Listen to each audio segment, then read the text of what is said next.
अस्सलामुअलैकुम and welcome to my vlog Karachi से Michigan. तो बहुत सारे लोग मुझसे कमेंट सेक्शन में भी और वैसे भी मैसेजेस के थ्रू ये पूछते रहते हैं कि हमें कैसे पता चलेगा कि हमारी जो I-130 की एप्लीकेशन है वो किस सर्विस सेंटर में प्रोसेस की जा रही है, या इनिशियली जब पेटिशनर बेनिफिशियरी के लिए I-130 की एप्लीकेशन फाइल करता है तो उसे कैसे पता चलेगा कि वो कहाँ पे इस एप्लीकेशन को भेजे, USCIS के किस लॉग बॉक्स फैसिलिटीज़ में भेजे या किस सर्विस सेंटर में भेजे।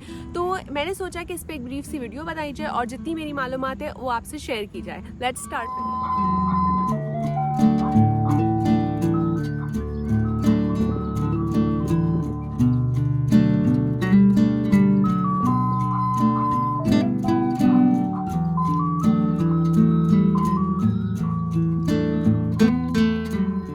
तो सबसे पहले तो इस पे बात करते हैं कि जब आप इनिशियली I-130 की एप्लीकेशन फाइल कर चुके होते हैं, उसके तकरीबन 2 से 3 हफ्ते के बाद आपको एक notice of action conformation receipt receive होती है USCIS की जानिब से, जो I-797C फॉर्म कहलाता है। इसके ज़रिए आपको ये बताया जाता है कि आपके जो डॉक्यूमेंट्स हैं वो USCIS को रिसीव हो चुके हैं।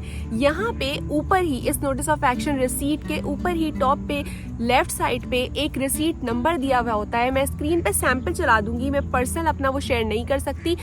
रिसीट नंबर जो दिया हुआ होता है, इसमें शुरू में रिसीट नंबर के शुरू में 3 लेटर्स होते हैं, 3 डिफरेंट लेटर का कॉम्बिनेशन होता है और इस लेटर के कॉम्बिनेशन से आइडेंटिफाई कर सकते हैं आप कि आपका सर्विस सेंटर क्या होगा। मैं आपके साथ यहाँ पे एक लिंक शेयर कर दूंगी जो आप फिलहाल स्क्रीन पे भी देख रहे हैं, जिसमें ये बताया गया है कि जो 3 लेटर्स होंगे इनके, ये जिस चीज़ के एब्रिविएशन है, ये कौन सा सर्विस सेंटर है, ये किस सर्विस सेंटर को आइडेंटिफाई करें। फॉर इंस्टेंस एग्जाम्पल के लिए अगर SRC लिखा हुआ है रिसीट नंबर में शुरू में, तो इसका मतलब है आपका service centre Texas service centre है।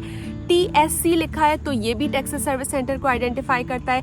WAC लिखा हुआ है तो ये कैलिफोर्निया सर्विस सेंटर होता है। तो इसी तरह आप इस लिस्ट के जरिए, जो मैं लिंक भी दूंगी डिस्क्रिप्शन में और आप स्क्रीन पे भी देख रहे हैं, इसके जरिए आप पता लगा सकते हैं कि ये रिसीट नंबर के शुरू में जो 3 लेटर लिखे हैं ये मेरा सर्विस सेंटर को आइडेंटिफाई करेंगे। इसके अलावा इसी फॉर्म में नीचे आके देखिए तो बिल्कुल बॉटम के ऊपर लेफ्ट साइड पे आपको प्रॉपरली सर्विस सेंटर का नाम भी लिखा दिखाई देगा।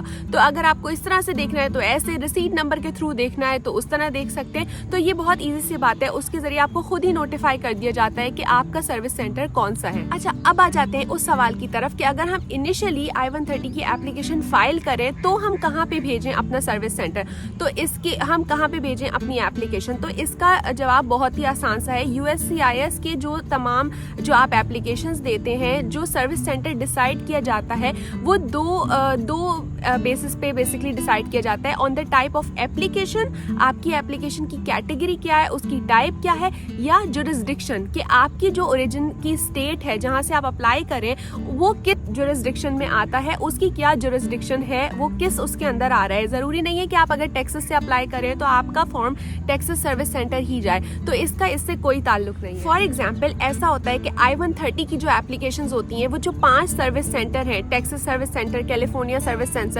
Centre, Nebraska service centre, Potomac service centre और जो आपका जो उसका साथ 5वां है, तो आपकी जो I-130 की एप्लीकेशंस होती हैं ये 5 सर्विस सेंटर्स के अंदर जो है वो डील की जाती हैं इस तरह के केसेस।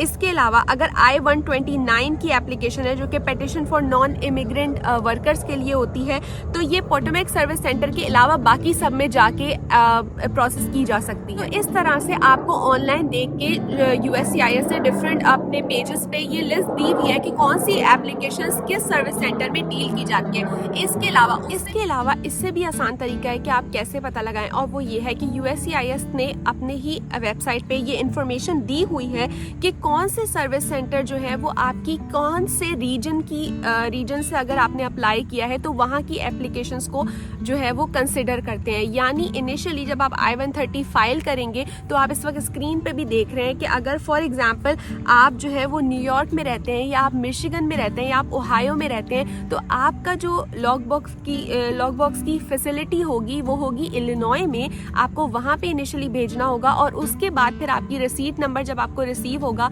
तो वो आपको बता देगा कि आपका केस कौन से सर्विस सेंटर जा रहा है। लेकिन इनिशियली आपको इलिनॉय के एड्रेस पे अपना जो I-130 की पिटिशन है वो फाइल करनी होगी। इसके अलावा अगर आप फॉर एग्जांपल कोलोराडो में रहते हैं, नेवाडा में रहते हैं या टेक्सास में रहते हैं, इन स्टेट से अगर आपकी पिटिशन फाइल की जा रही है I-130 की, तो आप इसको एरिजोना की लॉगबॉक्स फैसिलिटी में इनिशियली फाइल करेंगे, इस एड्रेस पे भेजेंगे, जो कि मैं अभी आपको स्क्रीन पे भी दिखा रही हूँ और जो कि आप उस पर खुद भी चेक कर सकते हैं अपनी स्टेट के हिसाब से। तो वहाँ पे आप इनिशियली अपनी जो I-130 की पिटिशन है उसको अपने डॉक्यूमेंट्स के साथ भेज देंगे और वहाँ से फिर आपका जो है वो USCIS खुद ट्रांसफ़र कर देगा जिस भी सर्विस सेंटर उसको आपका केस करना होगा, और वो इसी बेसिस पे डिसाइड करेगा कि आपकी कैटेगरी क्या है, जिसको जो है वो आपने केस अप्लाई किया है कौन सी कैटेगरी में है, और आपकी ओरिजिन स्टेट क्या है। तो आई अंडरस्टैंड कि ये थोड़ा सा कंफ्यूजिंग है और आपको लग रहा होगा कि बहुत सारी जगहों पे मुझे इन्फॉर्मेशन लेनी है, तो आपको बिल्कुल भी कुछ नहीं करना। समराइज हम इसको इस तरह से करते हैं, अगर आपने अभी तक I-130 की एप्लीकेशन फाइल नहीं करी है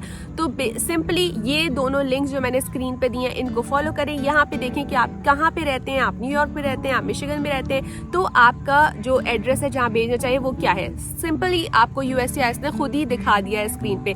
इसके अलावा अगर आपने I-130 की एप्लीकेशन फाइल कर दी है, आपको कॉन्फर्मेशन रिसीट I-797 रिसीव हो गई है, तो फिर तो बात और भी आसान हो जाती है। सिंपली आप उस notice of action I-797C receipt को खोलिए, देखिए उस पर रिसीट नंबर लिखा होगा, इनिशियल 3 जो लफ्ज है, लेटर्स हैं, उनको देख लीजिए, उससे पता चल जाएगा, वरना नीचे देखिए बॉटम लाइन पे और आपका सर्विस सेंटर वहाँ पे बता दिया जाएगा। तो अगर किसी का अवेलेबल नहीं हो तो वो उन 3 लेटर से पता लगा सकता है। तो सिंपली इस तरह से ये आसान प्रोसेस हो जाएगा। तो ये बस एक ब्रीफ सी वीडियो थी जो मैं इसके बारे में बताना चाहती थी। I hope you really like the video. Please like it, share it and subscribe to my channel. And कोई भी क्वेश्चन हो मुझे कमेंट सेक्शन में बताइएगा, और कोई भी आइडियाज हो तो आपने ज़रूर शेयर कीजिएगा। अपना बहुत ख्याल रखिएगा। अल्लाह हाफिज़।